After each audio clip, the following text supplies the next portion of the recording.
All right. Thank you. So, good morning, everyone. My name is Paul Milewski. I'm the head of the Department of Mathematics here at Eberly. And I'm fairly recent to Penn State. I arrived here about a year and a half ago. And I'm extremely happy to have the honor and privilege to welcome you to the third talk in this 2025 series of the Ashtekar Frontiers of Science lecture series. So this is I need my glasses or else that's one thing that doesn't require quantum mechanics. This is a very popular winter series that is now in its 31st year. Okay. So the lecture series was founded by Abe Ashtekar, who is sitting right there. In 1995, soon after he arrived at Penn State as the director of a new research center that subsequently evolved to become the Institute for Gravitation and the Cosmos. It owes its success to Abe and to the tireless efforts and meticulous planning of Barbara Kennedy, who presided over the series for the first 25 years. It's one of the most successful outreach events in central Pennsylvania. This year's lecture series is entitled The Year 2025, the Year of Quantum, and explores how physics at the smallest scales impacts materials, human health, computing, communications, and more. The series celebrates 100 years of quantum mechanics and the UNESCO Year of Quantum Science and Technology, which was designated to recognize the worldwide importance of quantum science and the need for wider awareness of its past and future impact. So I'll ad-lib a little bit here. I was wondering, what's 100 years of what? What happened 100 years ago? Because at least from what I remember learning quantum mechanics when I was at university, it's more than 100 years old. Planck and Einstein and so on came up with their ideas earlier than 1925. And so I looked this up, and I believe that this is that quantum mechanics as a science started off with a paper by Heisenberg, and the title of the paper is in German, so I won't try, but it translates to On Quantum Theoretical Reinterpretation of the Kinematic and Mechanical Relationships. And I think that that's what we're celebrating today, and it's in fact a very, even the title is insightful. Which is quite amazing. So today and the next 3 Saturdays, you'll hear from researchers on topics that explore the breadth and depth of quantum here at Penn State and beyond. I wanted to say a couple of things about how mathematics relates to quantum mechanics. So it's really a two-way street. Mathematicians work on the equations given them by the physicists, or that were first developed 100 years ago, and that has inspired a tremendous amount of new mathematics. So quantum mechanics hasn't just impacted your everyday lives with the development of lasers and all sorts of other things. I'm reminded to say that laser tag could not happen without quantum mechanics. But it's also impacted actually the development of mathematics, right? A lot of mathematical fields nowadays work on objects that are inspired by quantum mechanics. And obviously mathematicians have given back to the physicists and also helped them along in their quest for understanding quantum mechanics.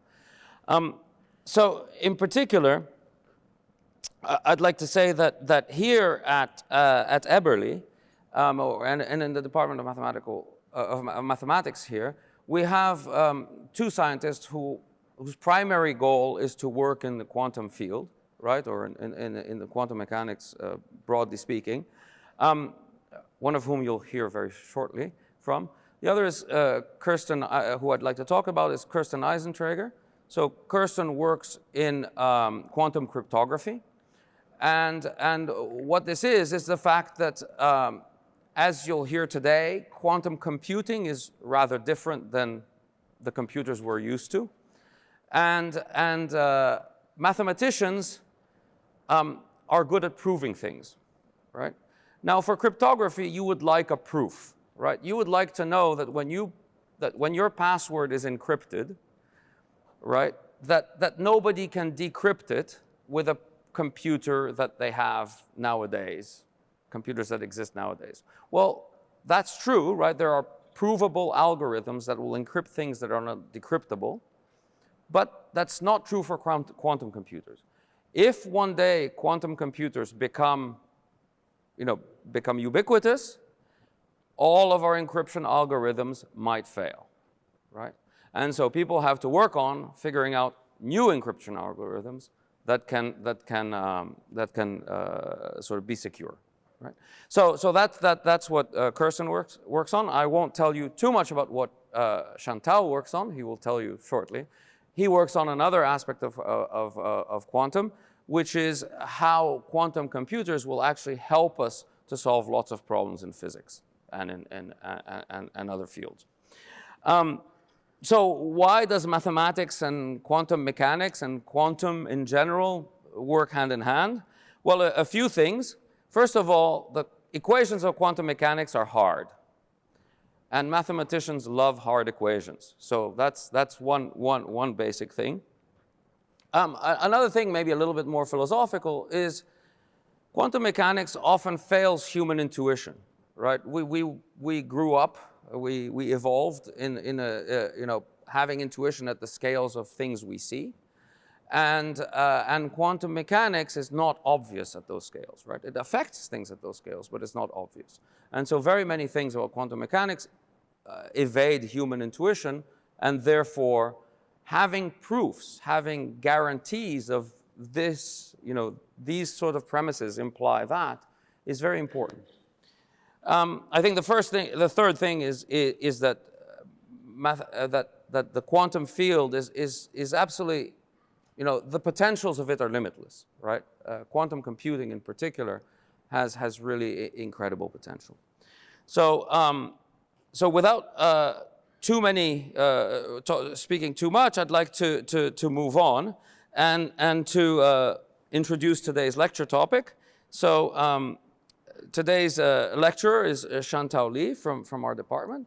He is he's a professor of mathematics, and he's co-director of the Center for Computational and Applied Mathematics in the department. And his research focuses on quantum computing, open quantum systems, scientific computing, and machine learning. And the subject of his talk is, what can quantum computing do for scientific computing? All right, so thank you very much, and here's Xiantao. Thank you.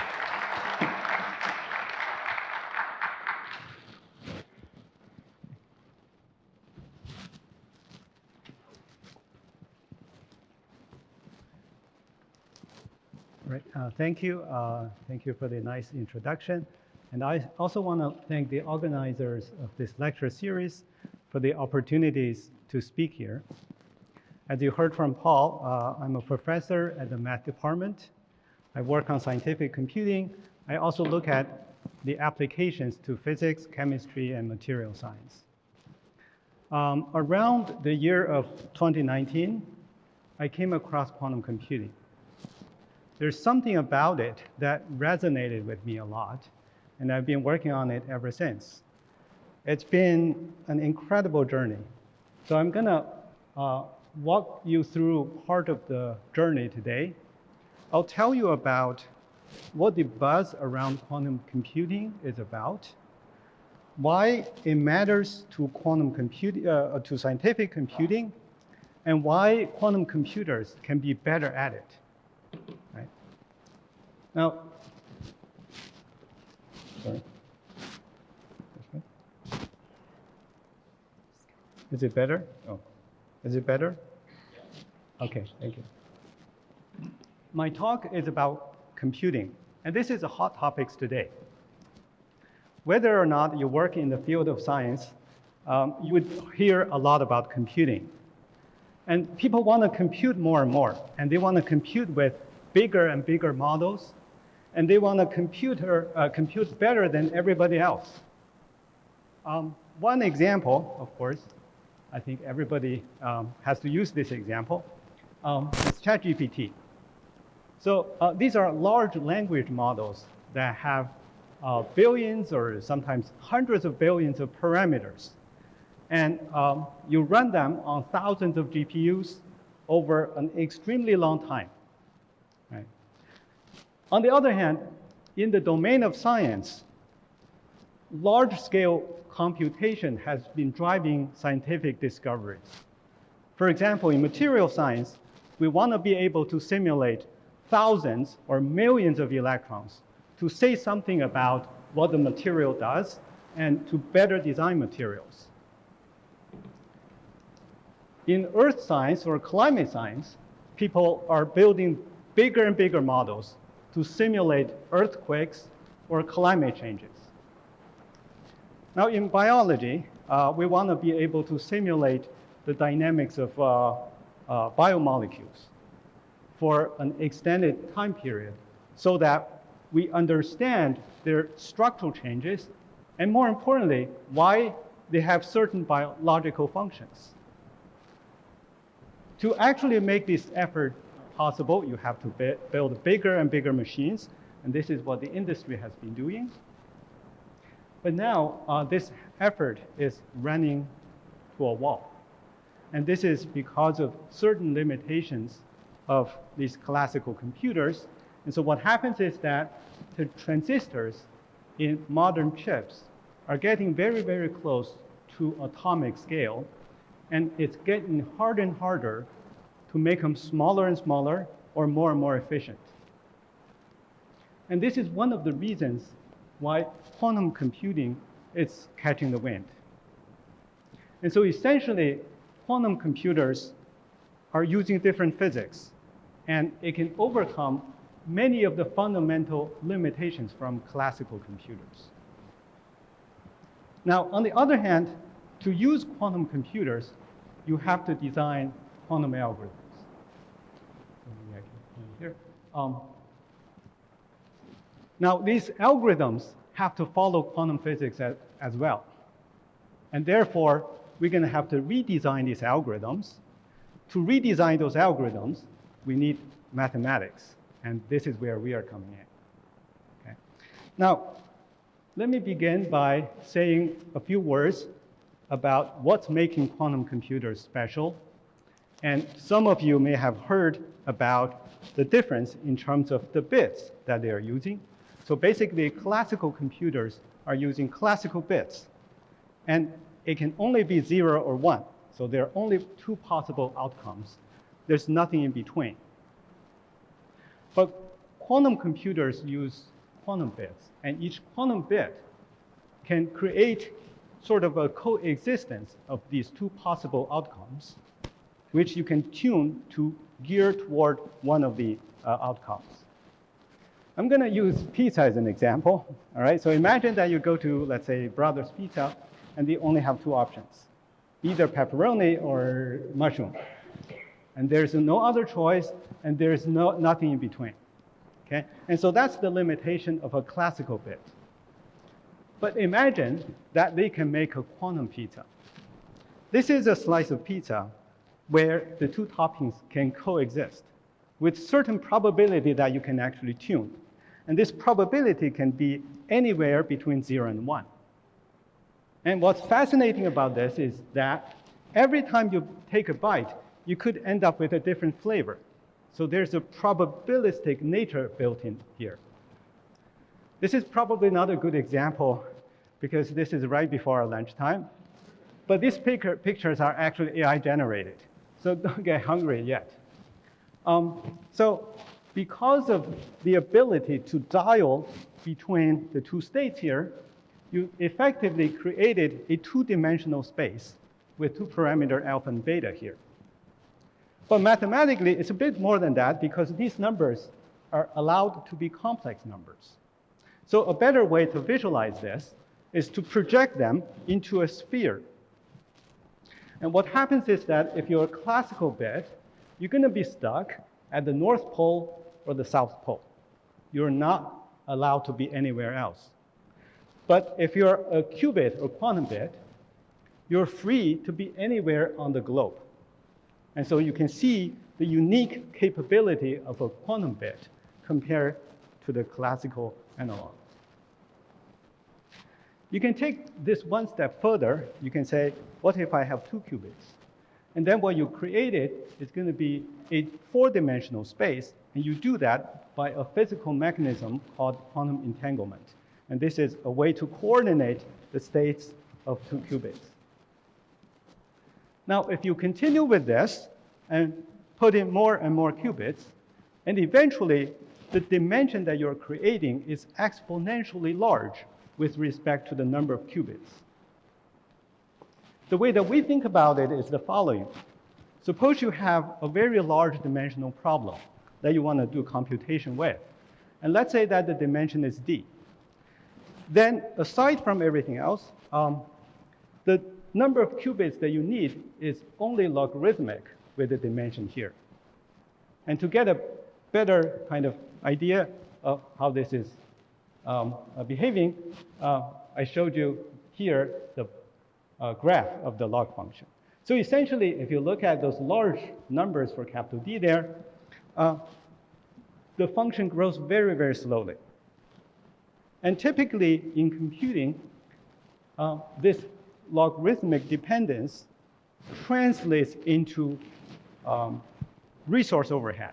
So if we have the log dependence, typically, we have something that's very efficient. All right? And to give you an idea, if D is 1,000, if the dimension is 1,000, you only need about 10 qubits. Okay?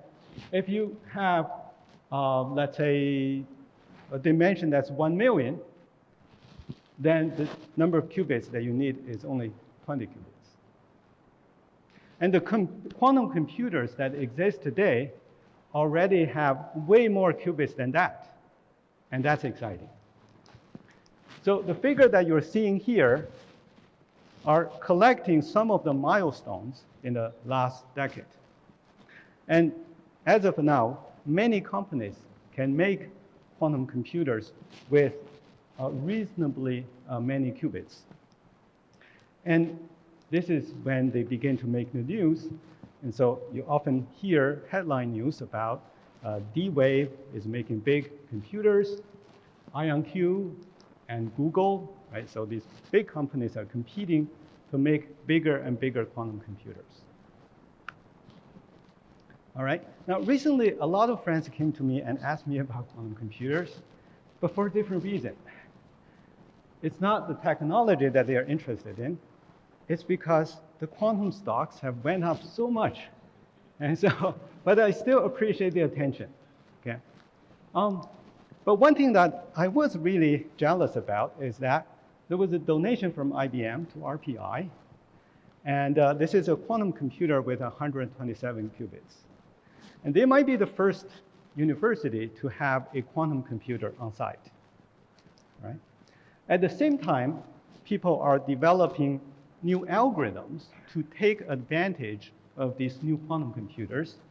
And they have demonstrated the advantage of using quantum algorithms on quantum computers. You often hear the phrase like something that's quantum easy, or quantum advantage, or exponential quantum speedup. Now, overall, at the high level, quantum advantage can come from several different unique properties of quantum computers. So the first one is something that we already demonstrated. So it's the ability to represent a very large dimensional problem. Now, the probabilistic nature is also built in. So you can actually use this to simulate something that's stochastic. Another aspect is that you can actually leverage something called quantum interference to do some operations with much fewer steps, right? Now, to illustrate that speed up, I'm going to first use a very well-known example. Now, many of you have heard about Fourier transform, and this is a mathematical technique that transforms signals to frequency distributions. Now, mathematicians use Fourier transform on a daily basis. But we're still amazed by how many places Fourier transform is being used. And one place is actually the food industry. You can actually use Fourier transform to analyze ingredients in the food. But of course, I'm not sure whether that translates to flavors. Okay, that would be nice. So if you want to do Fourier transform, if you have n data points, if you do it directly, you have to do n squared calculations. So if n is 1,000, you're going to have to do 1 million calculations. A breakthrough in scientific computing is the fast Fourier transform. It can suppress the computation to just order n calculations. In this case, it's going to be 1,000 calculations. And it turns out that quantum computers can do this a lot better. It can further reduce this to log of n steps. So if n is 1,000, you only have to do 10 operations. All right? And to show you how quantum computers actually do this, I'm showing you this quantum circuit here. So this is sort of an instruction for the quantum computer to apply this transformation. What you're seeing here is each line is representing a qubit. And those boxes are what we are doing to that qubit. Those dots are conditional operations, meaning you do certain operations to one qubit based on the outcome from other qubits. And that creates this entanglement among different qubits. All right. So now I'm going to move on to scientific computing problems. One difficult scientific computing problem is coming from quantum chemistry, namely simulating quantum dynamics. And in quantum mechanics, I don't know why the figure is not showing the right equations, but in 1925, Erwin Schrödinger derived an equation that governs the dynamics of a quantum system. And from that point on, this equation is referred to the Schrödinger equation.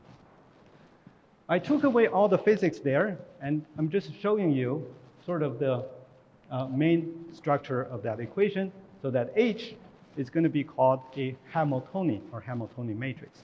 So the way that you can think about it is that it's a very large matrix with many, many elements. So it's beyond millions, beyond billions.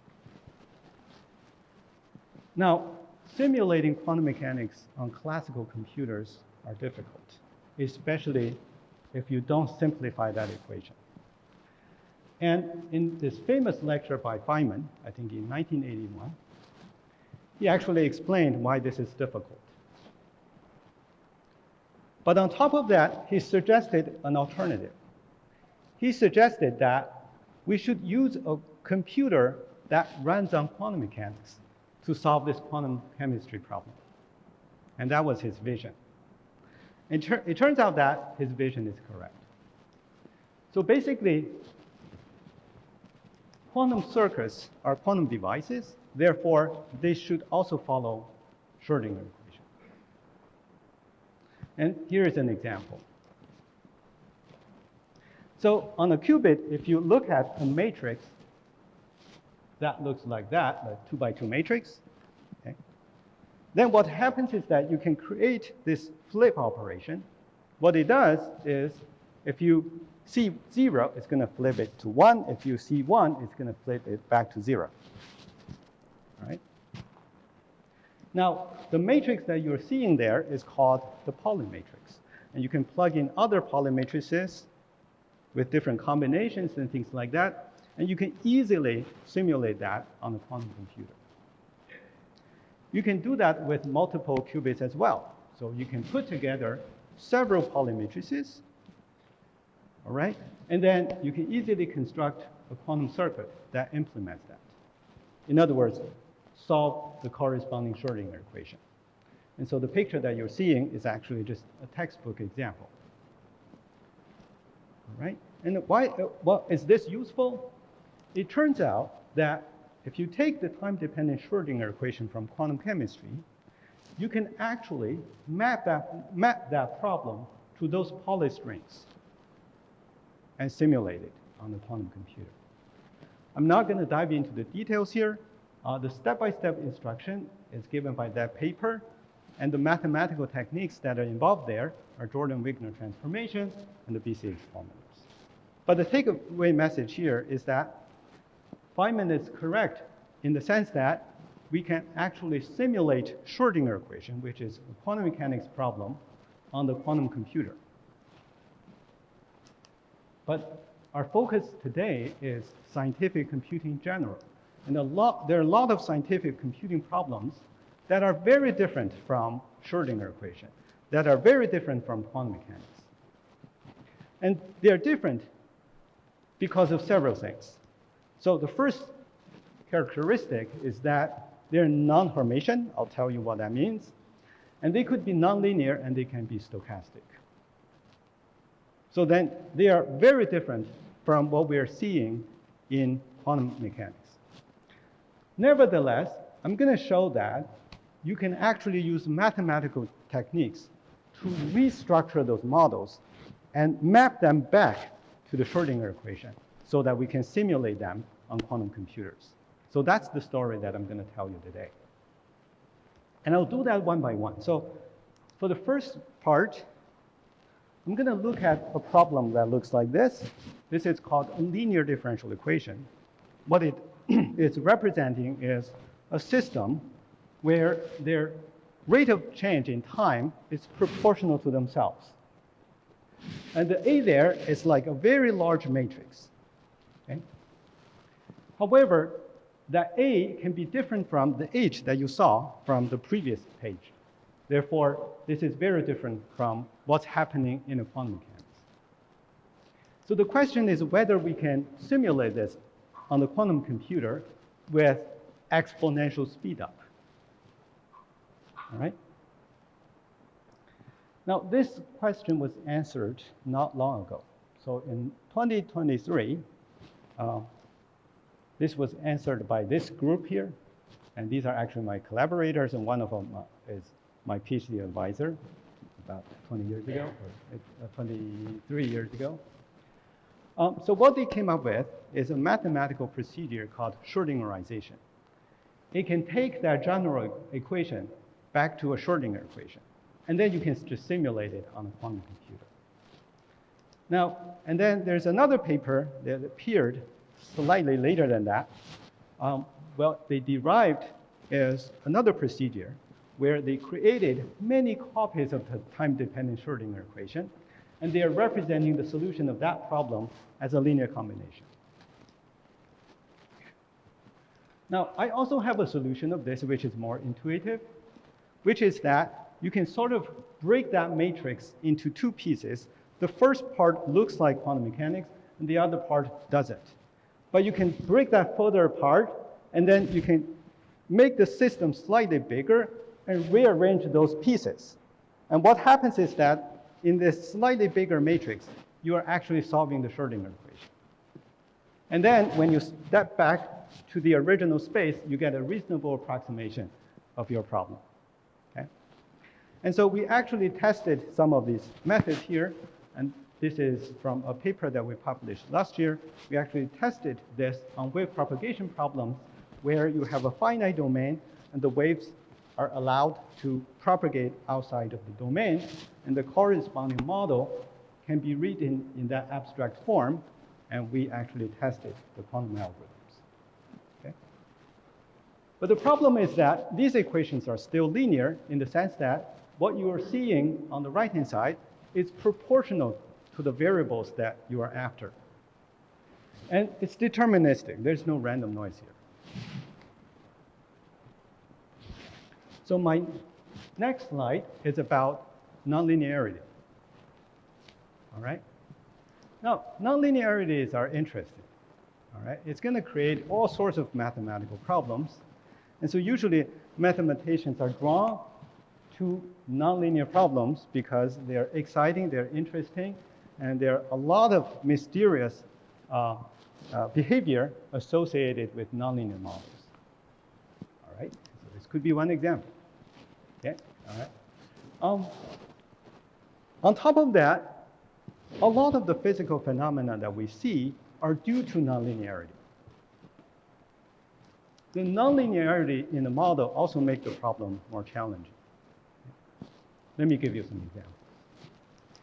Now, we were talking about quantum mechanics. So if you step outside of the quantum regime just a little bit, then what you're seeing is the movement of atoms or molecules.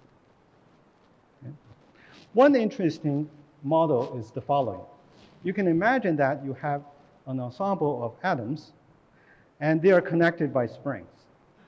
A lot of times, the forces due to the springs are linearly proportional to the separation. But if you can make the model a little bit more sophisticated by adding something that's proportional to that separation squared, then effectively you have a nonlinear term. And this model was introduced very early on by Fermi, Pascal, and Ulam. And this is one of the few models that were run on the first generation of computers. This simple addition creates all sorts of interesting physical phenomena. For example, without this term, you wouldn't have heat conductions, and we need that for cooking. Right? Okay? Now, there are also nonlinear versions of Schrödinger equation, and this doesn't necessarily come from quantum mechanics. It can also come from other domains. And that linearity is highlighted by that cubic term. And that can trigger a lot of interesting stuff. And of course, we cannot skip the example of Navier-Stokes equation. So as soon as you talk about aerodynamics or fluid mechanics, you have to solve the Navier-Stokes equation. And the nonlinear term is that highlighted term in the middle. Okay? In climate dynamics, there are many models that are nonlinear. And the most famous one is the Lorentz family of models. And what you're seeing there is one particular example. It's just 3 equations. The nonlinear terms are highlighted. What's special about this model is that it triggers a very chaotic behavior. And you can also think of this as the butterfly effect. So the main takeaway message is that we cannot solve scientific computing problems without addressing nonlinearity. And the question is whether we can still have quantum advantage in solving nonlinear problems. And I'm going to show you 2 examples of that. The first scenario where we can be confident about quantum advantage is when we have localized nonlinearity, meaning that only a small part of the system involves nonlinear interactions. I'm going to use this example here from material science. They're experts in the audience. What you're seeing here is a graphene sheet. It's a 2-dimensional material, and it has been an incredible discovery in material science. It's got this honeycomb structure, and you see a lot of hexagons if you look closely. But in practice, this crystal structure is never perfect. It can have defects. It can be disrupted. And the example that you're seeing is called a dislocation. And its main signature is a pentagon connected to a heptagon. And this is called a dislocation. What it does is it creates local large deformations where the interactions can only be described by nonlinear interactions. But if you look away from that, the main crystal structure is still intact. Therefore, a linear interaction is enough. And so based on that observation, you can sort of divide your equations into 2 groups. The first group has the nonlinear interactions. The second group has the linear interactions. Now, how do we solve these equations? We follow a hybrid approach. You can delegate the large linear interactions to a quantum computer. Okay, this is what quantum computers do the best. And then you can hand the nonlinear equations to a classical computer. Since the nonlinear interactions are localized, there are not many of them, so classical computers can definitely handle this. and then you're going to go back and forth and iterate. And so at the same time, the two computers have to communicate and synchronize. How many times do you have to go back and forth? Well, actually not many. It's only logarithmic. So this is the third time this logarithmic function comes up, and it translates to the efficiency of your algorithm. Again, I'm not going to go into the details. The mathematical tools there are called Dirichlet-Neumann map. Now, what if nonlinearity is everywhere? I'm going to take the simplest example for you, and you can understand this procedure with just basic calculus. Here's the example. So imagine that you have an equation like that. The nonlinear term is that x squared term on the right-hand side. Okay? Now, x squared is actually not that easy to compute on the quantum computer. Okay? Now, you do that by first delegate that x squared to another variable. Let's call it x2. So x1 is your original variable x, and x2 is x squared. And you take the time derivative of x2, what you end up with is another equation. But suddenly, since x2 is part of the variables, the first equation becomes linear. All right? But the second equation generates another nonlinear term, a cubic nonlinear term, but you can send it to x3 and write down another equation. Now the second equation becomes linear. All right? Now the nonlinearity term becomes x4. You absorb that into x4, you derive another equation. And so you can continuously write out these equations. Remember, the only thing that we care about is x1. So effectively, what you're doing is pushing the nonlinear term further and further away from you, and hopefully to infinity, so that it doesn't affect what we're doing. And in fact, if you're doing this continuously, what you derive is an infinite system, and mathematicians are not afraid of infinite systems. What's important is that this system is linear now. And you can think about using the ideas that I showed you a few slides back. Okay? Now, in practice, you do take a truncation so that you have a finite dimensional system. Now, if you push the nonlinear term further and further away from you, is the error going to go to 0? The answer is yes, if you're doing this for a short time, or if the nonlinear term is too big, it's not too big. Okay? Now, how far do we have to truncate, or how many equations do we have to keep? The same answer, not too many. It's only logarithmic, right? Now, this is a sort of a numerical experiment that we did in one of our papers that shows the behavior as you move this further away. So what you're seeing is how the error depends on this truncation level n here. And if the nonlinear term is not too big, then this error will decay to 0 very rapidly. And this example came from a model in fluid mechanics. It's called the KdV equation. But in the end, we care about this quantum advantage. We care about whether quantum computers are doing this calculation better than classical computers, right? So the question is whether we can show some theoretical speed up. And for dissipative systems, this has been proved by a group from Maryland.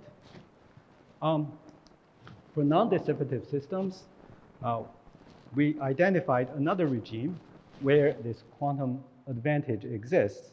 And this is a theoretical result done by my grad student, Alex.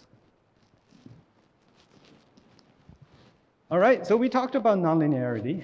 So the next thing is stochastic noise. So in scientific computing, a lot of problems are subject to noise. Okay? And you're going to have random forces. Even quantum mechanics is not immune to noise. In fact, quantum systems are often interacting with its environment. And so in that case, the appropriate way to write down the Schrödinger equation is to add some dissipation and some noise terms. And so what this is doing is the quantum system is releasing energy into the environment, but at the same time, the environment is kicking back with noise. Right? Now, this looks quite complicated, and the appropriate way to represent what's in a quantum system is this density matrix, which is like the ensemble, which is collecting an ensemble of these wave functions. Nevertheless, we still managed to find a way to map this back to a Schrodinger equation. And so this is a paper that we published last year. And what I highlighted in there is actually the solution of a Schrodinger equation. Okay, you don't have to think about the rest of it. Right? So eventually, you can use the same procedure that we used a few slides back to solve the time-dependent Schrodinger equation to solve this stochastic problem. Okay. Now, we can go one step further and say, can we combine nonlinearity with stochastic noise? The answer is yes for some problems, and so I'm not going to dive into the details, but that particular problem came from chemistry and models chemical reactions at a cellular level. Now, another interesting direction, this is initiated by IBM, is to find a way to offset the effect of noise. This is because one of the challenges in building a working quantum computer, because the quantum computers are constantly interacting with its environment. And that could alter the results. In fact, in the early days, you heard the complaints that if you're running the IBM machine in the morning and then you run it in the afternoon, you can get very different results. Okay? And so IBM started with this interesting idea of offsetting the noise or mitigating the noise. Now, it turns out that the ideas that I told you about can be actually used to build a quantum error mitigation strategy. And so this is a paper that we recently put out. Okay? Just to show you another application of these ideas. Now, what's next, right? Well, so far I've told you that quantum computers can solve many problems with exponentially faster speed up. And we have extended the speed up to nonlinear dynamics and to stochastic dynamics. There's a famous quote in the mathematics community, which is that mathematicians are machines that convert coffees into theorems, right? And what we want to do next is a little bit more than this. We want to convert these theorems into algorithms, into something that we can run on quantum computers. And our next step is to work with the industry to actually run these algorithms. This is not easy, and it's expensive, but it's definitely an important feedback loop that we need. Okay.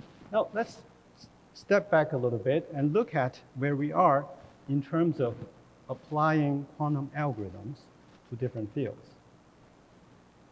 Since quantum computers appeared, there are many efforts to design quantum algorithms. One natural application, as I explained before, is in quantum chemistry, and this is because it has important implications to the field of biology and material science. Interestingly, the financial sectors are building research groups to conduct quantum computing research. Okay? They have a lot of openings. And quantum computing also created this in-between area, which is quantum machine learning. And what you're doing is you're using quantum computing to speed up machine learning algorithms. And we actually have a few papers in that area. And people are also trying to use quantum computing to do drug design and to simulate climate dynamics. What I told you about today is how to use quantum computers to do scientific computing. And you can do that by designing algorithms for differential equations. You can also design algorithms for optimization, sampling, and so on and so forth. And this is all very exciting. But overall, this line of research is still at a very early stage. What we are trying to do at Penn State is trying to push this and push Penn State to the front line of this research, okay, by working with different groups, different departments, and by training students together. Now let me wrap up. It's been great sharing my research with the audience here, and I appreciate you taking the time to be here. With that, I'll close my talk, and I'm happy to take any questions that you may have. Thank you.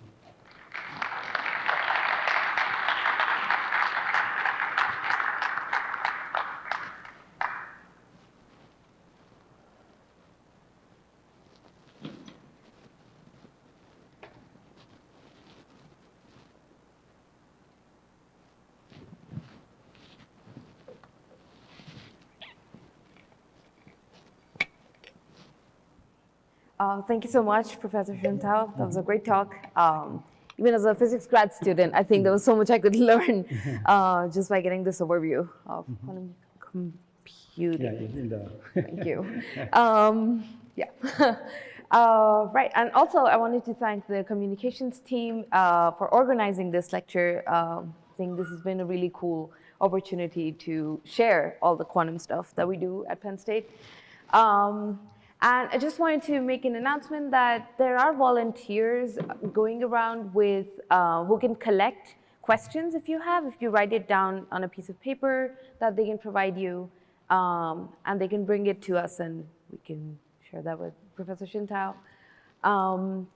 And while that is happening, I think I can start with some of my own that I was capturing. So I think the first one would be, if you could share a little bit, because that's something that interested me as well, that you mentioned the time-dependent Schrodinger equation. We know how to simulate that on quantum computers now, and how the other problems, for example, the non-Hermitian stuff, which is really exciting, right? Because it's more related to the open systems, the real-world physics. That's right. You're trying to bring it some way back to Schrodingerization.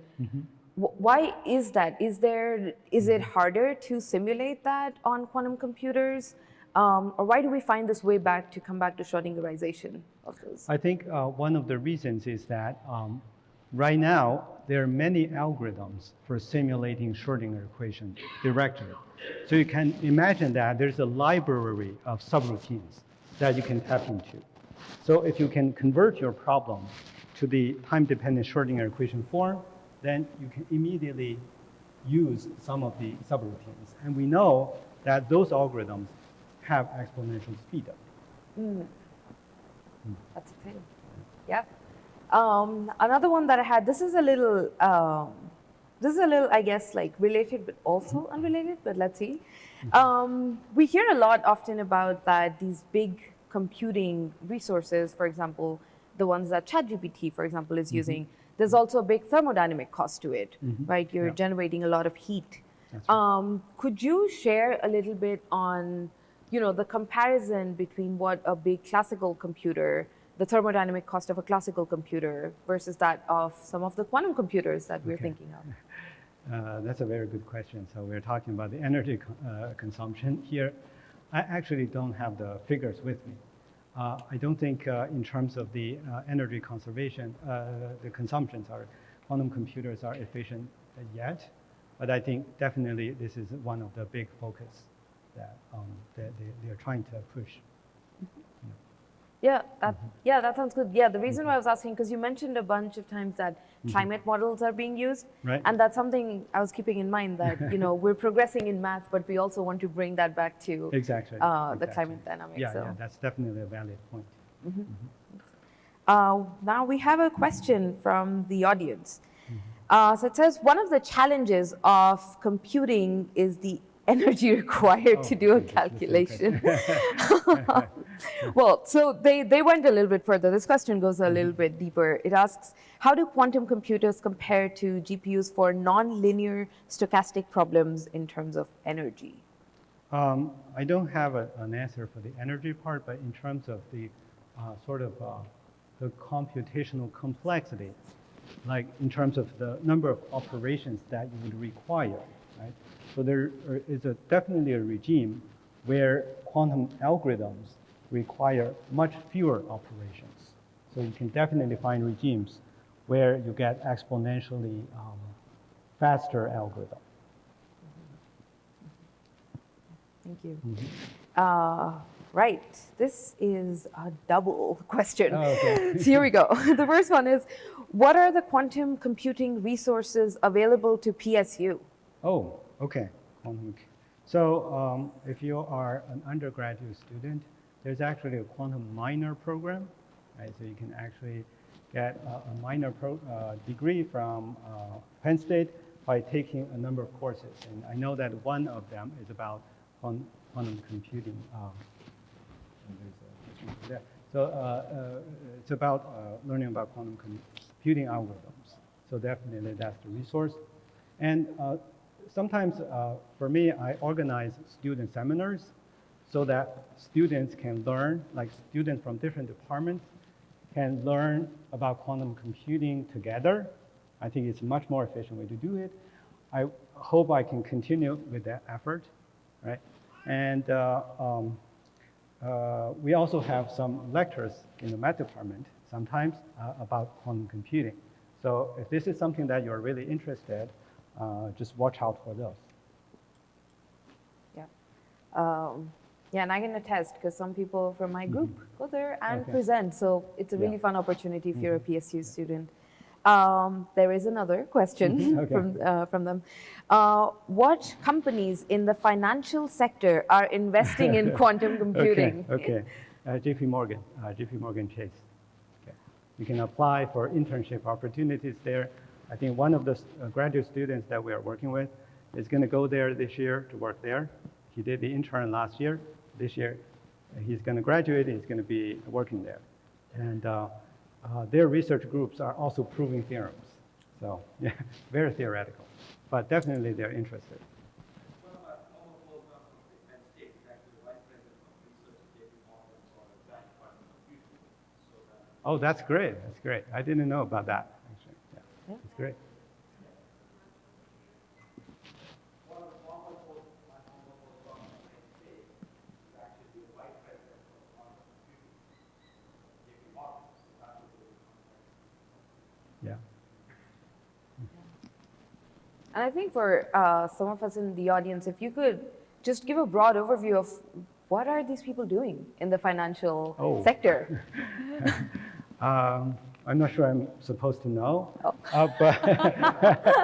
but I know one of their papers, it actually has nothing to do with finance.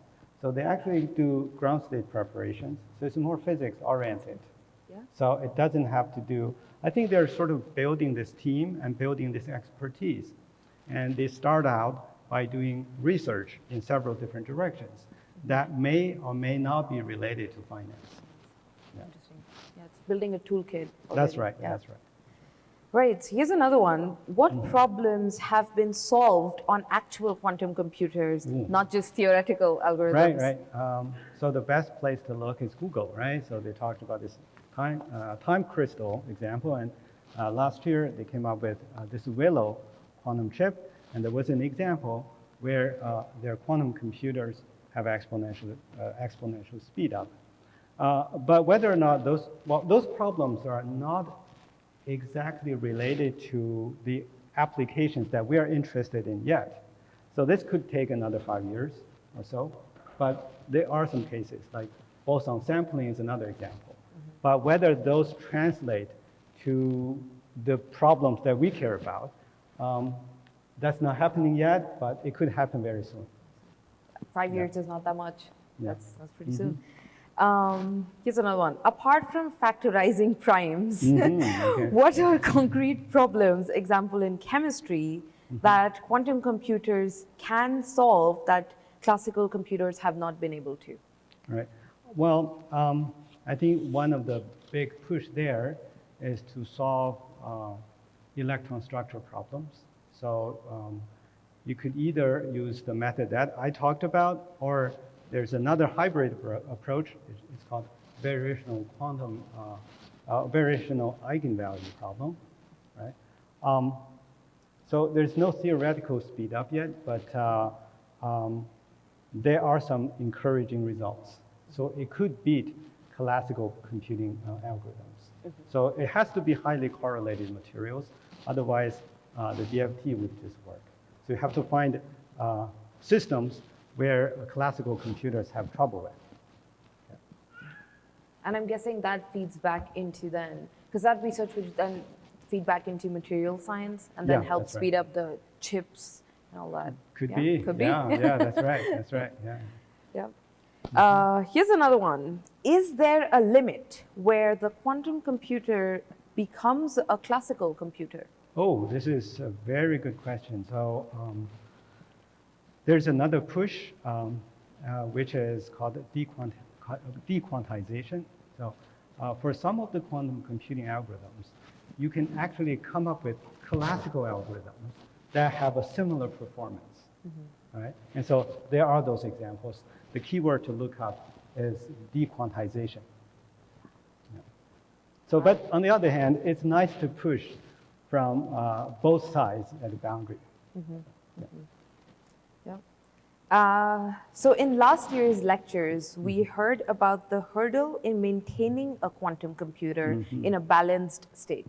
Has this issue been solved to a degree that it does not impact calculations like those that you spoke about today?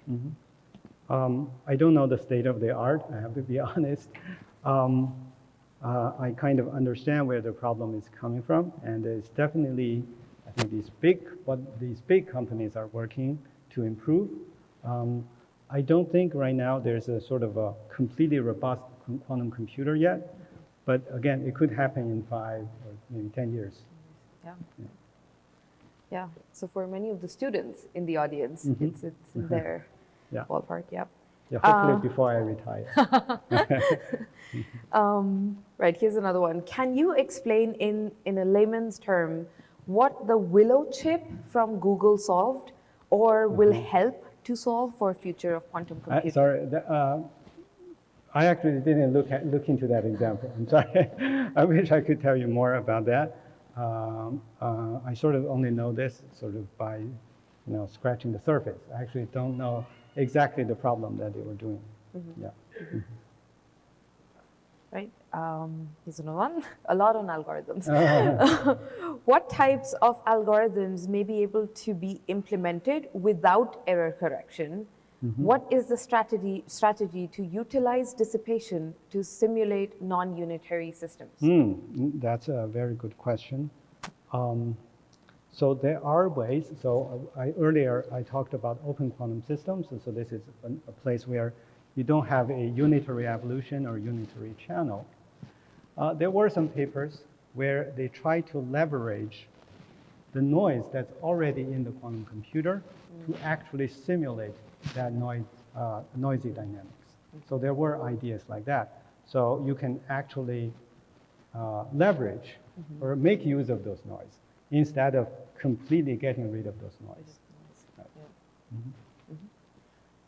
Those were the questions from the audience. If there are any more from the Zoom, we can get that. Else, I do have a couple of my own. Or if anyone else wants to, if we didn't get to you as yet. So one thing that I was noticing when you were talking about the graphene problem was splitting it up into a part that can be solved classically and then a part that can be solved with a quantum computer. That's a strategy that I've seen before in my training as a physicist of breaking down the problem.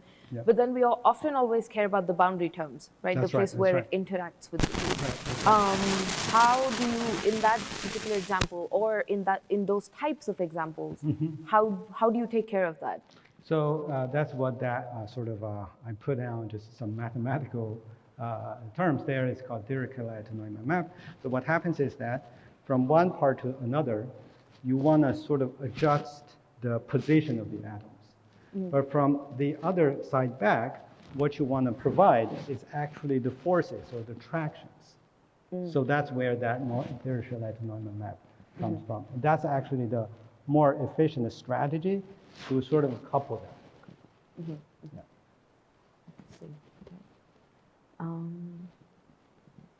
Yeah, and then this one is very general, and I'm asking this because when I was learning a little bit about quantum computing, this used to bug me. So Okay. that's why I'm asking from the audience's side.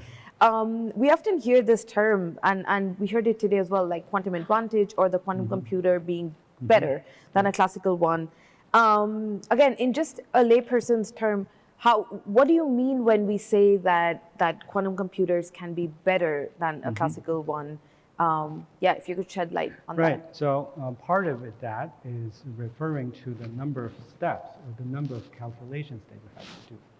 So it could be that for the same problem, for solving the same problem, classical computers require exponentially many operations, but the quantum computers don't have to do that. Right? But on the other hand, there are also speedups that are sort of in between. So there are square root speedups. So they're not exponential, but it's still great to have. Right.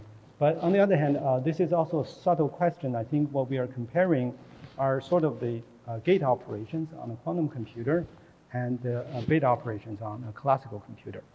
What we didn't take into account is how we prepare a quantum computer and how we extract information from it. So to actually compare them on the same ground, you actually have to do this total calculation. So this type of estimation is called end-to-end algorithm estimation. And is there a subtlety there that the end-to-end for there's quantum? a lot. So Yeah. we recently have a paper on simulating proteins.